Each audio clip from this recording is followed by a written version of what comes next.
नमस्कार दोस्तों, स्वागत है आपका आज के हमारे वीडियो में। आज की इस वीडियो में हम बात करने वाले हैं कि सीजीबीएसई नर्सिंग काउंसलिंग 2025 आखिर कब शुरू होगी और इतना देरी होने का हमारा कारण जो है वो क्या है। देखिए, सभी स्टूडेंट ने क्या है सीजीबीएसई नर्सिंग का एग्जाम दिलाया हुआ है, उनका रिजल्ट भी आ चुका है और उनकी नजरें जो है वो सिर्फ काउंसलिंग पर टिकी हुई है कि हमारा काउंसलिंग जो है वो कब होगा। लेकिन आपको सही जानकारी कहीं से भी नहीं मिल पा रही है कि काउंसलिंग आखिर कब स्टार्ट होगा और इतना लेट होने का कारण क्या है। तो इस वीडियो में हम कंप्लीट बात करने वाले हैं कि आखिर आपकी काउंसलिंग जो है वो कब स्टार्ट होगी और देरी होने का कारण क्या है। तो हमारे वीडियो में पहली बार आए हो तो हमारे चैनल को क्या है सब्सक्राइब कर लो, वीडियो को लाइक कर दो और बेल आइकन को ऑल पर सेट कर दो ताकि हर जरूरी नोटिफिकेशन जो है वो सीधे आप तक पहुंचती रहे। तो चलिए हम वीडियो में आगे बढ़ते हैं।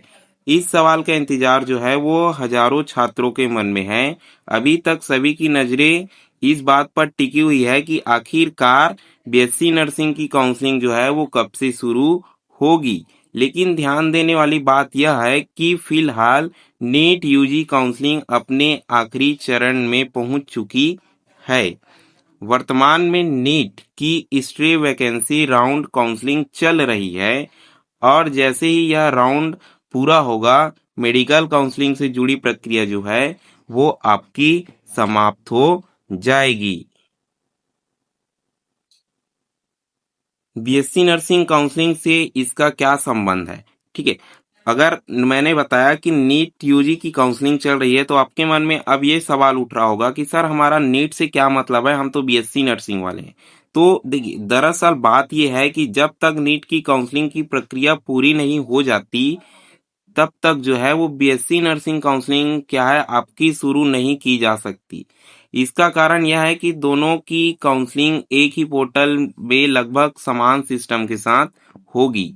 देखिए, साफ साफ ये बताया जा रहा है कि जब तक आपकी नीट की काउंसलिंग प्रक्रिया जो है वो खत्म नहीं हो जाती, जो कि अभी क्या है स्टे राउंड चालू हो गया है और स्टे राउंड का मतलब है कि ये आपका लास्ट राउंड है नीट वालों का। जैसे ही ये खत्म होता है आपकी बीएससी नर्सिंग की काउंसलिंग की प्रक्रिया जो है वो चालू कर दी जाएगी। देखिए, दोनों का काउंसलिंग जो है वो एक ही काउंसलर करा रहा है। कौन सा काउंसलर करा रहा है? सीजीडीएमई। तो देखिए, किसी भी एग्जाम में ज्यादा एग्जाम का काउंसलिंग एक साथ नहीं कराया जा सकता, इसलिए पहले नीट का निपटाया जा रहा है। जैसे ही नीट का हो जाता है कंप्लीट, आपका किस किस का स्टार्ट हो जाएगा। एक तो सीजीबीएससी नर्सिंग का हो जाएगा, दूसरा एमएससी नर्सिंग का हो जाएगा, तीसरा पोस्ट बीएससी नर्सिंग का आपका हो जाएगा। ऐसे 3-4 एग्जाम का एक साथ आपका काउंसलिंग जो है वो स्टार्ट होगा।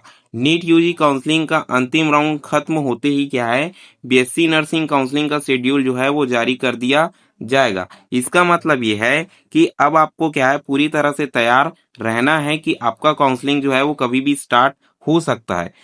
आपको तैयार रहने के लिए क्या करना है, छात्रों को तैयार रहने के लिए क्या करना है, कौन सी तैयारी करके रखनी है।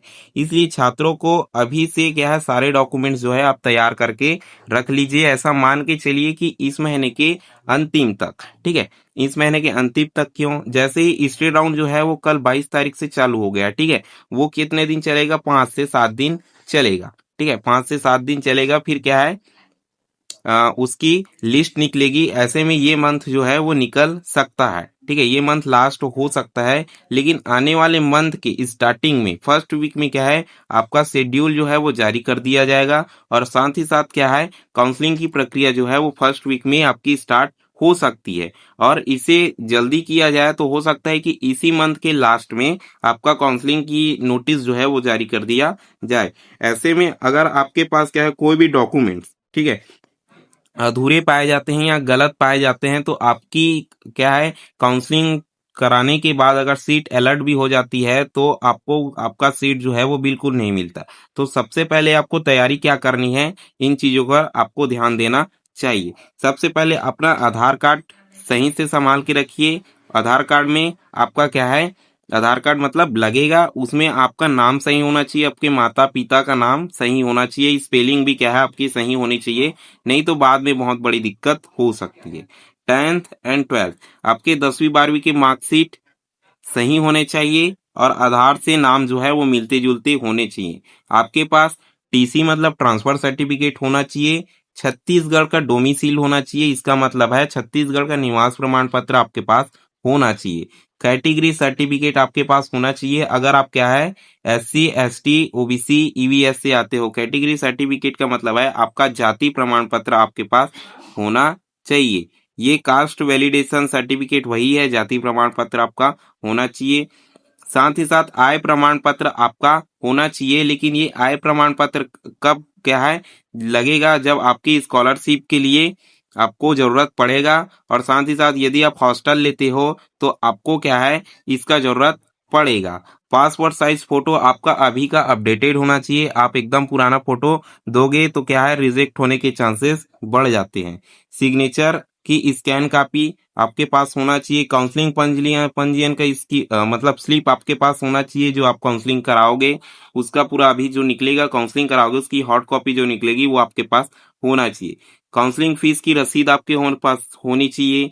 और ये नीट वाला जो है वो आप छोड़ दीजिए, क्योंकि हमारे पास यहाँ जो है नीट के माध्यम से नहीं होता। इस नीट के बदले आपको क्या है हमारे छत्तीसगढ़ में व्यापम का जो है स्कोर कार्ड है, ठीक है, स्कोर कार्ड जितने आपने नंबर लाए हैं और साथ ही रैंक कार्ड, ठीक है, कितने रैंक पर आप हैं ये आपके पास होना चाहिए। माइग्रेशन सर्टिफिकेट होना चाहिए आपके पास, क्योंकि आपने 12th पास करा होगा तो आपने क्या है CGBSC से करा है और आप क्या है अब CGDME में क्या है आप एडमिशन लेंगे तो आपको माइग्रेशन सर्टिफिकेट लगेगा। और गैप सर्टिफिकेट की हम बात करें तो अगर आपने किसी एक भी वर्ष क्या है गैप करा है, 1 साल पढ़ाई नहीं की है या 2 साल पढ़ाई नहीं की है, तो ऐसी स्थिति में आपको गैप सर्टिफिकेट लगेगा। आपको गैप सर्टिफिकेट जो है वो तैयार रखना है। इतनी तैयारी आपकी होनी चाहिए। और मेन बात ये है कि आपका डॉक्यूमेंट जो है वो बिल्कुल सही होना चाहिए, कहीं भी कोई मिस्टेक नहीं होनी चाहिए। साथ ही साथ हम देख लेते हैं फाइनेंशियल एंगल। काउंसलिंग प्रोसेस में छात्रों को, ठीक है, रजिस्ट्रेशन फीस और सिक्योरिटी डिपॉजिट भी करना पड़ सकता है। ऐसे में पहले से तैयारी कर लें, क्योंकि कई बार छात्र केवल पैसों की वजह से काउंसलिंग फी क्या है फॉर्म मिस कर देते हैं, ठीक है, काउंसलिंग फॉर्म जो है वो मिस कर देते हैं अगर, और क्या है पूरा साल वो बर्बाद कर लेते हैं। तो अब समझ जाए कि BSc नर्सिंग की काउंसलिंग का इंतजार अब खत्म होने वाला है। बस नीट का आखिरी राउंड क्लियर होते ही काउंसलिंग की डेट जो है वो अनाउंस हो जाएगी। अब बहुत से ऐसे स्टूडेंट हैं सर जो बोलेंगे सर अभी कहाँ काउंसलिंग का, तो सेकंड राउंड चल रहा है। तो मैं उन्हें साइट पर ले जाके एक बार दिखा देता हूँ ताकि उनका भी क्या है कंफर्म हो जाए। तो देखिए अब मैं आपके क्या है काउंसलर पे आ गया हूँ। काउंसलर का मतलब क्या है CGDME की साइट पर आ गया हूँ। यहीं आपकी जो है वो काउंसलिंग जो है वो स्टार्ट होगी और काउंसलिंग की प्रक्रिया जो है वो चलेगी। आप यहाँ दे सकते हैं कि 22 अगस्त 2025 को CGDME का क्या है स्टे राउंड का वैकेंसी राउंड जो है वो सीट मैट्रिक्स जारी कर दिया गया था। और आपका इसका क्या है चल रहा है। जैसे ही ये आपका समाप्त हो जाता है, ठीक है, उस वैसे ही आपका जो है CGBSC nursing, MSc nursing, post BSc nursing का आपका काउंसलिंग जो है वो स्टार्ट कर दिया जाएगा। अगर आपने अभी तक हमारे चैनल को क्या है सब्सक्राइब नहीं किया है तो सब्सक्राइब कर लो, वीडियो को लाइक कर दो, बेल आइकन को ऑल पर सेट कर दो ताकि हर जरूरी नोटिफिकेशन जो है वो सीधे आप तक पहुंचती रहे।